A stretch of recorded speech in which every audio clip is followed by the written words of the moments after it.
6 महीने के लिए सीट है, आप सीटें हैं, लेकिन वो सीटें कोई इमरान खान साहब का नाम थोड़ी लिखा हुआ है। जहरी बात है, सियासी जो हरीफ होते हैं वो मुकाबला करते हैं, तो आपको नहीं लगता कि मुस्लिम लीग नून को मुकाबला करना चाहिए था? नहीं, मुकाबला देखो ना, छह हमारे कैंडिडेट से आजकल आपको पता है कि इलेक्शन में करोड़ों रुपए का खर्च आता है।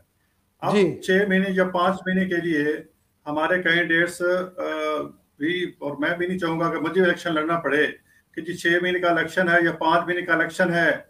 उसको वो शायद इससे पहले भी इलेक्शन का इम्कान है, तो उसके लिए बंदा इतने करोड़ों क्यों खर्च कर दे, क्योंकि उसके फौरन बाद नया इलेक्शन आना है। तो दूसरा, हमें ये भी था, पार्टी ने पेन इस तरह भी नहीं ली कि इन इलेक्शंस का पार्टी में कोई असर नहीं पड़ना है, क्योंकि जी सीटें सारी इमरान खान के हैं, सारी जीत जाते हैं, तब भी इमरान खान एक सीट रख सकता है, 6 फिर खाली हो जाएंगी। तो ये स्ट्रेटजी पार्टी ने इसको उसको जस्ट इजी लिया। और फिर लेकिन इसके बावजूद अल्हम्दुलिल्लाह लोगों ने शो किया कि वो, आप देख रहे हो, आबिद शरीफ ने 75,000 वोट लिए हैं, कंपेन उनकी दरमियाना थी, और सिर्फ इलेक्शन से 1 महीने पहले वो अपने हल्के में आए। तो जी लोग इंशाल्लाह आप भी समझते हैं कि मियां साहब एक अच्छे लीडर हैं, और जो करप्शन के जो एक नारा खान साहब लगाया, वो नारा गलत साबित हुआ है। ठीक है और डॉक्टर साहब, आप देखें ना, ये जरा थोड़ा आबिद सा ये शरीफ जरा जब 24 साल से आ ओवरसीज रहे हैं, पाकिस्तानियों को तो जरा ये ननकाना में जो फरमाइए। है वो हमारे जी कैंडिडेट जो है, जो जी फीमेल डॉक्टर शुजना है, जी वहां सिर्फ 6,500 से खान साहब जो है जीते हैं। तो ये कोई मसला नहीं है। हमारे जब हमारी इलेक्शन, हमारी क्यादत होगी और हम यकसूई से इलेक्शन लड़ेंगे, तो इंशाल्लाह बहुत अच्छे रिजल्ट होंगे, और खान साहब के ख्वाब हम चिकनाचूर करेंगे इंशाल्लाह। चले जी, और अल्लाह करे ऐसा हो। सर ये जरा फरमा दें कि इमरान खान साहब फौज मुखालफ बयानियां भी लेकर जा रहे हैं, 4 साल की उनकी कारकर्दगी भी कोई नहीं है, लेकिन उसके बावजूद जो भी बात करते हैं, जो भी बयानियां लेकर आते हैं, अवाम में मकबूल हो जाता है। और इस वक्त पाकिस्तान की जो सूरत हाल सामने नजर आ रही है, इमरान खान साहब मकबूल तरीन लीडर जो है वो मतलब लग तो ऐसे ही रहा कि वो ही है। तो ये अवाम ने उनको 5.5 लाख वोट दिया सर। तो ये क्या वजह है सर, अवाम को क्यों इमरान खान साहब की दीवानी है, उसकी वजह क्या है सर? उसमें कई पहलू हैं। एक तो सोशल मीडिया का पहलू है, और जिस तरह उसने, आप देखो वो उनके सोशल मीडिया को, जब हुकूमत में थे, अब भी केपी के और पंजाब में हुकूमत है, उनकी सरपरस्ती हासिल है।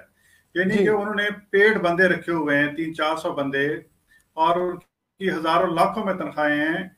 और केपी के में जो 5 अरब का बजट सालाना रखा जाता है अपने सोशल मीडिया के लिए, तो वो इस वजह से वो एक बयानिया जो झूठ बोले हैं, झूठ कितना बोलते हैं, इतना बोलते हैं कि लोग सच समझने लगते हैं। तो ऐसी बात नहीं है। लेकिन ऐसा ऐसा अब वो लोग पीछे हटते जा रहे हैं कि सारा झूठ है।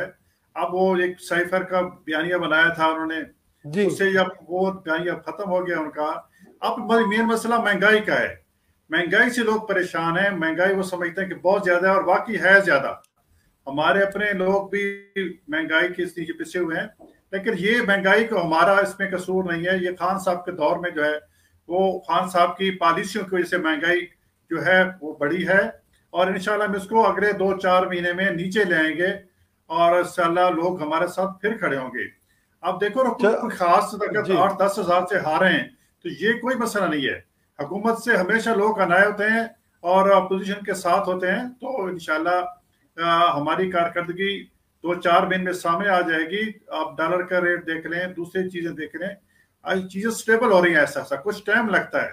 तो आप जी इंशाल्लाह हमें तो, मैं जाती तौर पर समझता हूँ कि सिलेक्शन से हमें जो एक मैसेज मिला है कि कोई मसला नहीं है, इंशाल्लाह हम हालात पे काबू पा लेंगे, और आवाम की अक्सरियत हमारे साथ होगी। जब हम अपने आवाम को कारकर्दगी दिखाएंगे, महंगाई कम करेंगे, और जी हम तो सच्चाई की सियासत करते हैं, इंशाल्लाह सच पे चलेंगे, और इमरान खान को नॉकआउट करेंगे। लोग समझेंगे कि ये झूठ बोल रहा है। चले चले सर।